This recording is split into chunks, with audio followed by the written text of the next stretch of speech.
We do have some really terrific panelists here. We're very, very lucky. Sally Brewster is owner of Park Road Books. Prior to that, she, for a decade, was the Random House representative and has been in the book business for a long time. Entire adult life. Yeah, a long time. Frazer Dobson is the sales representative. And I don't know if you all have read The Storied Life of A.J. Thickery, but he sold me that book, and it's about a sales rep falling in love with a bookseller. And it's a lovely, lovely story. I was a bookseller when we met. Yeah, well, Full disclosure. full disclosure, he too has a wealth of knowledge and experience, as does Jonathan Haupt, who's the director of USC Press, and prior to that, you were the marketing director for a number of years. In addition to their professional experience, they are all very avid book readers and lovers, and so they can speak from the heart about the future of the book, which is the title of tonight's show. I'm going to start asking questions that I'm going to ask all three of them to answer. When we go to your section, when you present us with questions, you can target the questions to everybody. But for starters, let's go. Okay. If you agree that books are more than tree flakes encased in dead cow, please tell us how you believe they are important and what role you play in assuring their success. In other words, why are you in the book business? I am in the book business because there is no other world except for that one for me. I wake up every morning so excited because I get to put wonderful books in people's hands. And I know you can do that digitally, but there's nothing like being face-to-face with somebody and saying, well, what's the last book that you read that you loved? So I can know that I'm on that right path. And it's just the joy of it. I mean, it is more than the dead flakes on the page. It is emotion, it's love, it's all those feelings wrapped up into that wonderful binding. I guess for me, it's similar to Sally. I've been an avid reader all my life. I was reading Stephen King by about age 11 and John Irving by age 13 or so.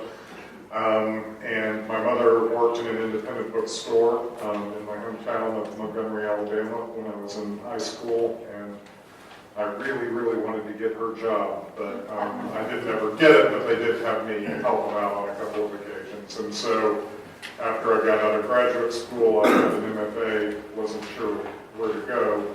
I wound up at a bookstore in Atlanta, and since then it's been the same for all that Sally describes, just being around books and being around people who love books and care about them.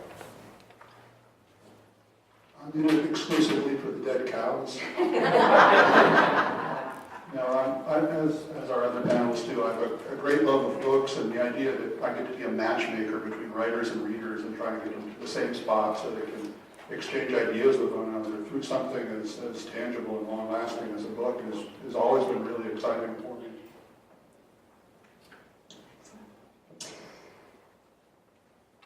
I'm often told that my books are successful because I'm good at the internet, said young adult author John Green at the American Booksellers' recent meeting. For those of you, I know you know who John Green is, but for those of you who do not know who John Green is, he is a phenomenally successful author who has sold millions of copies of young adult novels. I mean, he's probably the most widely read American author currently, which speaks to the love of books among our younger generation.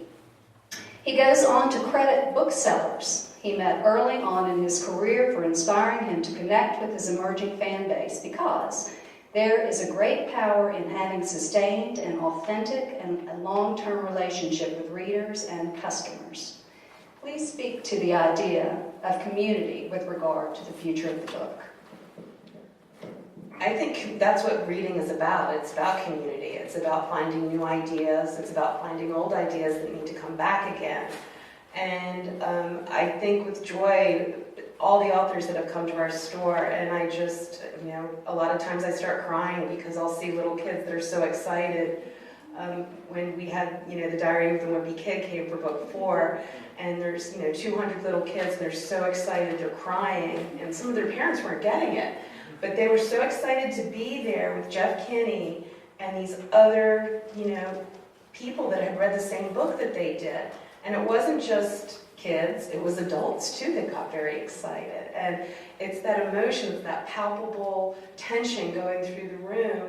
And it's the community. I mean, this is why we have book clubs, because we want to talk about the ideas. We want to explore those ideas with other people. And it's just something so incredibly magical. What else makes you stay up so late when you have to go to bed, get up early in the morning, but you just have to finish that one more chapter because somebody told you the ending was exquisite,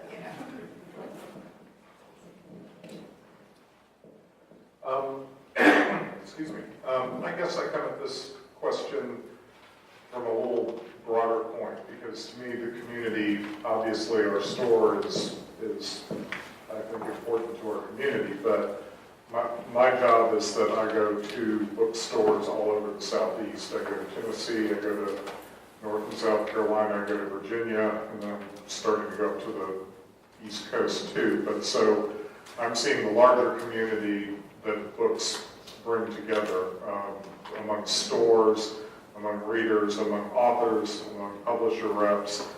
And if you're in Southern bookselling, there's a chance that everybody else in Southern, or it's probable that everybody else in Southern bookselling knows you.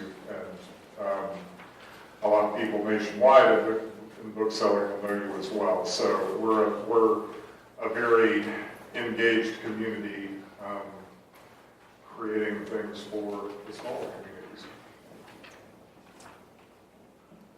I had this 2-mile walk home from high school, and there was a bookstore on the way that I went into called Galaxy of Books.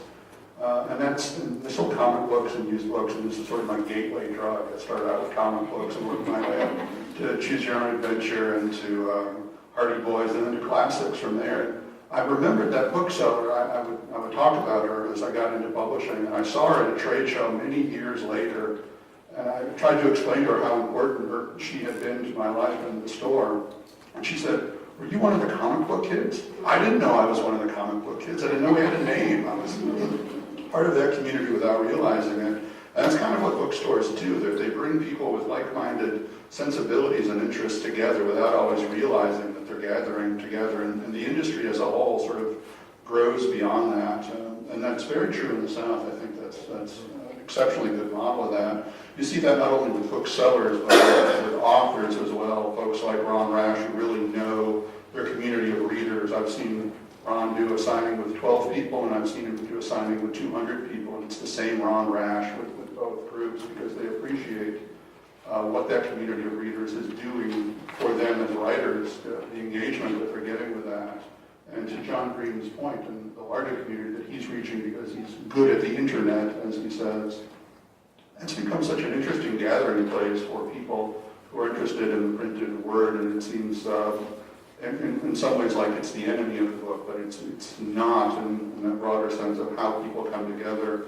Go to Meetup and search for book clubs in your town, and you'll be surprised at how many you find and how large they are. There's one in Charleston that has more than 800 members. It shocked me when I discovered that. So the community is certainly not the enemy of, the internet rather, is not the enemy of these communities of readers that we're talking about. And John Green's found very smart ways to capitalize on that, to get in front of people who may not have discovered him anyway, without losing touch with that real sort of brick and mortar bookstore experience as well. Balancing those two is not easily done, but he's a great example of how it can be done effectively. Excellent. Pardon my language. They really are evil bastards. Anthony Horowitz, an English novelist, has said about Amazon. I loathe them, I fear them, and I use them all the time because they're wonderful. Love them or loathe them, Amazon has a trove of data about how people read and an impeccable algorithm for looking up books. Has Amazon impacted you personally and or professionally, and if so, how? Well, I was working for Random House when Amazon reared its little ugly head up. And they picked books initially because books were one of the first pre-priced items. And they knew immediately that was their gateway into the world. And one part of me was so happy because there's so many little towns that don't have bookstores, that don't have access. You know, they can go to the grocery store and get a mass market, but there's nothing else for them. And I was thrilled about that, but I was really worried about the price thing because immediately all my books sellers were telling me, my customers think they were overcharging me for years. And I had to, they don't know, books are bought at a very low discount, a 40 to 46% discount, and we got to make everything work off that. And when Amazon is discounting 40%, well, you can do the math. So that to me is my biggest fear is Amazon devalues books, that there should be a price that an author should get. Your writers here, you know this, you've poured your heart, your time, you've ripped up manuscripts, you've done it again, you've read it over and over again, and that's a lot of investment, emotional, time, financial, and I worry that they devalue it. Because they just use it as another commodity now that you can get anything on Amazon.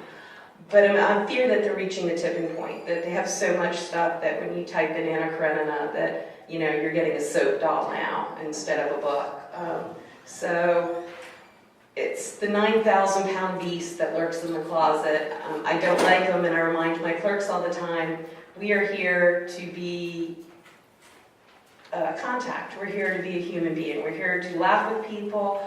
We cry with our customers. We get very upset when we find out somebody's sick or somebody has passed away. So I remind people, Amazon can't do that. Amazon cannot reach out and say, I am so sorry you lost your mother. So that's my love-hate relationship with Amazon. And I do not buy anything from them. Well, I've bought stuff from them before, but it's been a lot of years. And it was mostly CDs anyway. I started in bookselling in the early 90s. I've been at this about 22 years, and I started at a store in Atlanta, which was a local chain, which was called Chapter 11. Their motto was, prices so low you'd think we were going bankrupt. And they offered 11% off all books, 25% off computer books, and 30% off of the New York Times bestsellers. Now, first of all, the lesson here is not, if you're opening a bookstore, do not call it Chapter 11, which eventually was its fate when the two owners sold it to a guy with no retail experience, but that's another story. That was around that time was when the discount wars started. Barnes & Noble and Borders became big players suddenly. Media Play, I don't know if any of y'all remember Media Play, but they were part of it too. They were all discounting their bestsellers 40% off. And so, that was sort of the first wave of this. And, Amazon being the logical progression, I guess. My sales manager for Workman, he knows that Workman could not survive without Amazon, and he also hates Amazon very deeply. That's the line publishers are forced to walk. I think it's a great database to look up stuff if I need to on the fly and use their server power for my purposes. I'm a publisher, so I don't hate Amazon when I'm being recorded.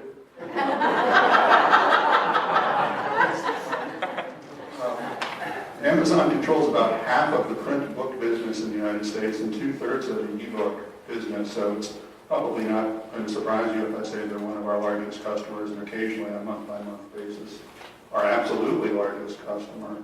Anytime any sort of publicity hits for a USC Press book, the spike we see immediately, and the largest spike we see is through Amazon. That's where their readers go, and that's regardless of what the prompt was. If it's something that happened online, they're just a couple of clicks away from being able to buy the book. If it's a print review in the very few remaining newspapers that still review books, we still see on Amazon more strongly than we do anywhere else. It's where people go to buy books. What Amazon wants to be is the place you go to buy everything else. They started with books, but what they really want you to do is buy a refrigerator and then the warranty that comes with the refrigerator, and then have diapers delivered to your door once a week, which they can arrange for you too. So Amazon does not care exclusively about books. And in the absence of a camera, I might take some other words out of that sentence and put some other words into the sentence. But they do sell books. That you cannot argue against. So as a publisher, it's a conduit that I've come to appreciate because I know readers go there. And again, to the matchmaker point, if all we do is make rectangles and nobody buys them and opens them, they not really become a book. So booksellers of all scales are important to what we do. Very good, thank you. Before the 19th century, it was common for writers to publish themselves. But as publishing became a mass-market business in subsequent centuries, the self-published became to be regarded with disdain. Today, self-publishing has made a comeback in a major way, with the internet enabling indie publishers to sell millions of copies of their books without having one copy in print. How has this impacted the nature of the book business and your role in connecting writers and readers? Well, I've learned that a lot of the online success stories don't really come over into my business. We have a large science fiction and fantasy section, but some of the authors that are on the internet, I've sold very few copies of Wool. It's very interesting. We do love self-published authors. We do carry them at the bookstore. It got so successful we had to start implementing a slight fee because my bookkeeper was spending all her time doing paperwork for it. So we really did it at first just to help our self-published authors and the people that wanted, a physical book on the shelf so somebody could look at it. And it's turned into 2% of our business, which doesn't sound like much, but for a bookstore, that's wonderful. So I think that it's like the escalator or the elevator. They did not replace the staircase. There's still staircases. Does anybody have a house that just has an elevator? I don't think so, right? Still have the stairs. So I think that there is a market for just ebooks. There's a market for printed books. There's a market for both the ebook and the printed book. Sometimes they combine, sometimes they don't. I think it's great that there's a platform for people to put out wonderful ideas and see if it meshes. I've seen some great self-published books. I've seen some really terrible self-published books. But the thing is with the book, you can always make it better. You can always work on it. You can always find the people at Hub City to help you with that. I don't think it's an either-or thing, but it's interesting. I'm just thrilled that so many people, I see a reading. I was telling people at dinner tonight that I have young kids coming in the store and they're staring at their phone and they look at me and they say, I want to get this book in hardcover. And I'm like, what book? And they show me their phone and they said, I really want to own it. So even though they bought it on their phone, they want to see that book on the shelf, and that makes me so happy. And then I say, oh, if you like this, come here, I want to show you some other things. Excellent. Frazer? I can't really speak too much to self-publishing since I'm not regularly in the bookstore anymore, but it should be noted, you read a lot about people who find success self-publishing on Amazon. It makes it much easier, but it's still a pretty tough game. The majority of self-published author sales go to a very small percentage of authors. If you're doing that, our workman spends millions and millions of dollars every year on marketing, and that's how these people get to the upper echelons of self-publishing, is they market themselves in every turn. I want to know where these elevator houses are. The beach. But the upstairs also. And the elevator doesn't work. Yeah.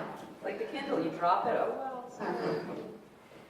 Self-publishing is a great avenue for people who think success looks like self-publishing. All authors really need to ask themselves, what is success going to look like and feel like for me? And if it's just a matter of having a book in print and available through Amazon or through some avenues that Ingram Spark gets you access to, and having some copies in your your trunk or in your garage to sell to family and friends and former students, and that's great, but you've skipped two huge parts of the business that, generally speaking, aren't available to self-published authors. One is all of the value added that editorial and design puts into a book to make it better, to have somebody else on your side who has experience with what we're doing and adds to that before it ever sees an audience, before it ever sees a public readership. And the other half is what Frazer mentioned, the marketing and promotion folks that self-published authors can't buy on their own. You can contract with individuals who do that for you, but that's not quite the same as being with a publisher who specializes in the kinds of books that you publish, who has a reputation that they bring to the table as well. But for more and more people who've got so frustrated trying to get into your publishing and don't spend enough time looking at this whole other avenue of independent presses, of small presses, self-publishing is just so easy to do. You know, we're only a few clicks away from having published a book, but publishing and being read, being published and being read are two very different things, and I think a lot of people overlook that when they jump immediately to self-publishing. Thank you. Last year, Google applied for a patent for a contact lens that contains a camera and a screen, which will be used to augment reality, among who knows what else. Imagine a physical book, leather-bound with a satin bookmark that is entirely blank. You and your contact lenses or embedded lenses will fill the pages. Has the medium transformed the message, in your opinion, and if so, in what ways?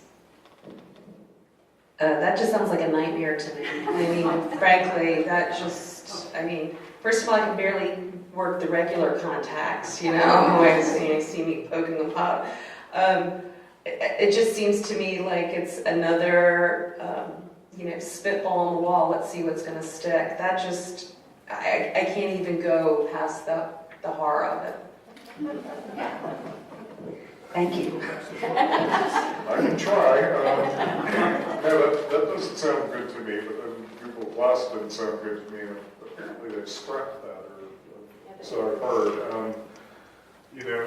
We're just now getting used to the e-readers, which we actually, independent bookstores, believe it or not, actually do sell e-readers. We have a contract with a company called Kobo, and we sell the readers and the e-books.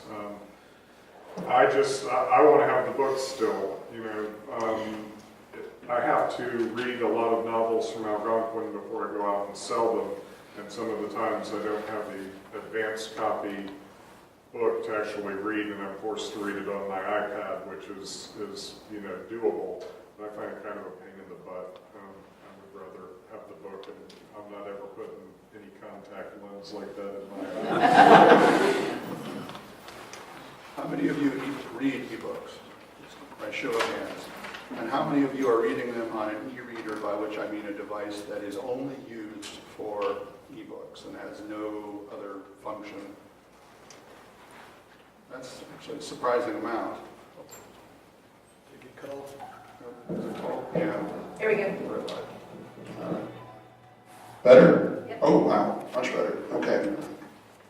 So the e-reader doesn't seem like it's technology that actually has much longevity to it. It's going to become the Sony Walkman of literature, I suppose. It'll sort of pass its way through, because what a lot of people are finding is that they prefer to have another device, a tablet or something a little more sophisticated on which they're encountering ebooks. But what that does in trade is that it introduces to you all sorts of other distractions. You can see that you've got an email or check Facebook as well. Like working or not working? Like working, okay. So e-reader sales, the things that are exclusively e-reader devices, seem to be in decline already. And so the idea of the contact, or whatever that next level of technology is that's going to replace it, is exciting. It's interesting to think that people are already looking at that. The other thing that seems like it's going to make a big change in how people read, and this is actually from the same source from Hugh Howey, who wrote about the contact lenses, is the idea of the self-driving car, technology that you wouldn't associate with reading at all. But if you're in the car and you're not driving, you get all this extra time to do something else. And people who are on subways actually spend a lot of time reading on their cell phone or still reading print books. So the idea of whatever that next thing is that frees up time for people who are already interested in reading will be the thing that is the next generation of what reading might be. Cars come into play in another way too. Amazon and Google both have patents on new things that will be in your GPS system, your entertainment console, whatever that is, that will be able to keep up with whatever audiobooks you've downloaded. So if you're an Amazon user and you're reading an ebook on your Kindle and you get into your car, the car knows where you stopped reading that ebook and it can start playing the audiobook at that same point. You get out of the car when you're at work and you pick it up at lunch on your phone, and now you're at whatever chapter you stopped listening to the audiobook on your car. So whatever these things are that give us time is what's going to give us the impetus and the ability to read more. Whether that's a contact lens or something else, I think we'll all find out together, but the idea is still interesting in itself. Well, thank you for addressing that, because that was the next question. Have you seen ebooks going the way of the dodo? And I wondered the same thing. It's been 16 years since the first dedicated e-readers were released and 8 since the Kindle. Today, 15% of consumer spending on books is electronic, and about 30% are sold are ebooks. The majority of book readers still only read in print, and only 6% of readers read ebooks exclusively. I want to segue into, since you did address that eloquently, I think, I found this to be fascinating. In 2013, in Bexar County, Texas, which is where San Antonio is. But thank you for that. You did. Well, did you know that they have the first and only bibliothèque, the nation's only bookless public library, which cost $2.3 million. And I told our people that you need to take a look at this. This is the future, said Mary Graham, Vice President of South Carolina's Charleston Metro Chamber of Commerce. If you are going to be building a new facility, this is what you need to be doing. Do you agree? It's a bookless library. There's no books in it. To me, that's horrible. Bookless. No books. No physical books.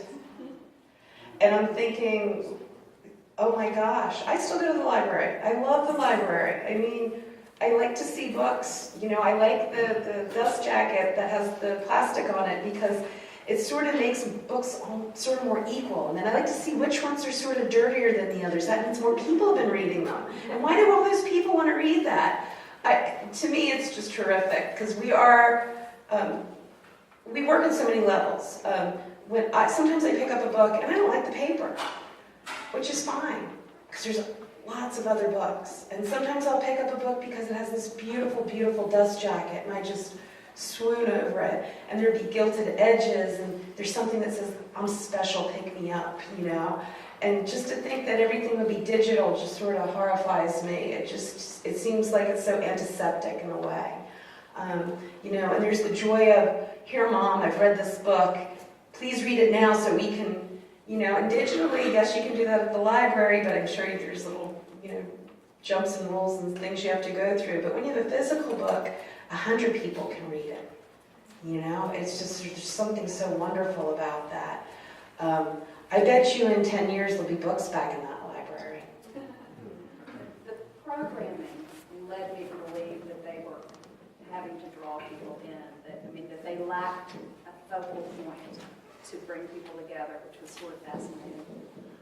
Okay, so we've got contact lenses that you can put on your eye that contain an entire book. Now we've got bookless libraries. What kind of dystopian hellscape are you trying to conjure up here, Anne?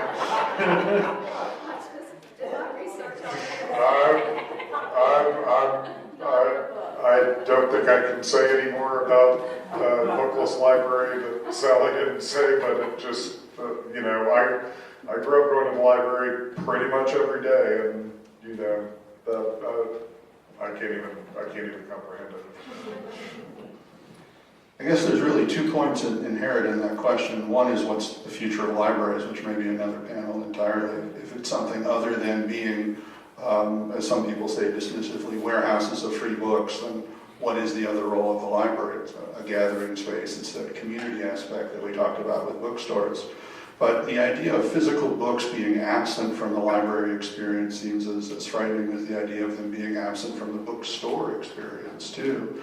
Nothing that Amazon or any other online bookseller has tried to do to replicate the browsing experience of walking down a shelf of books and seeing what shelf next to what, or who is shelved next to who, if you're interested as an author rather than subject matter. Nothing that you can do online is quite the same as being able to do that in a library or a bookstore. So the bookless library may be a little less promising. 10 years from now, it'll either be the book-full library, or because it's in Texas, it'll be the topless library. Those are the two things that And that is a good note for us to take our break.